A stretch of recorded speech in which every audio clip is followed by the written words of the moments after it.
Mesdames et messieurs, bonsoir et merci de suivre le flash d'information de 18h sur les antennes de la télévision du Burkina. Le sommet du 7e traité d'amitié et de coopération ivoiro-burkinabé s'est tenu ce 27 juillet à Yamoussoukro.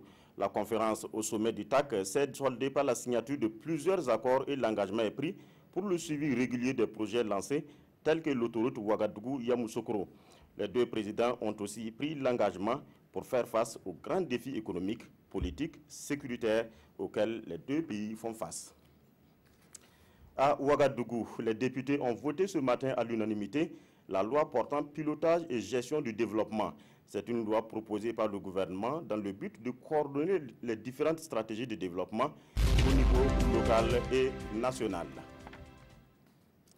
On parle maintenant de ce congrès des sages-femmes d'Afrique francophone, deuxième du genre. Ce congrès est présidé par l'épouse du président du Faso, Sika Kaboré. Ce sont donc des responsables d'associations de 17 pays d'Afrique francophone qui prennent part à cette rencontre de Ouagadougou. Une rencontre dont l'objectif est de partager donc les expériences sur le rôle de la sage-femme dans la mobilisation sociale en faveur de la santé de la reproduction en Afrique.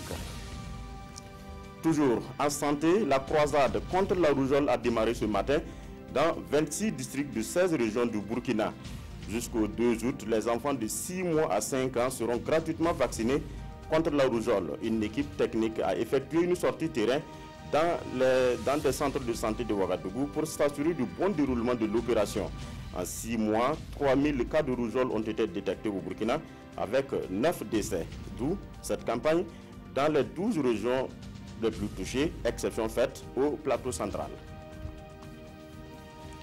La santé est aussi fortement liée à l'alimentation. Ce matin, une équipe de l'environnement est allée donc en contrôle inopiné dans l'abattoir de Yimdi à la sortie ouest de Ouagadougou.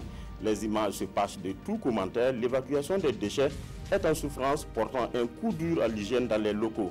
L'équipe a également visité un garage d'une compagnie de transport. Là aussi, le constat est amer. Les huiles de vidange sont répandues dans la nature aux grandes dames de notre cadre de vie. La première école des enseignants du primaire a livré ce matin sa 32e cuvée. La promotion 2018 de l'INEP de Lumbila a forte de 600 élèves maîtres, tous prêts à rejoindre les classes. Après 2 ans de formation, ils sortent avec le certificat élémentaire d'aptitude pédagogique CAP. La cérémonie de sortie de la promotion s'est déroulée dans l'enceinte de l'établissement dans le plateau central.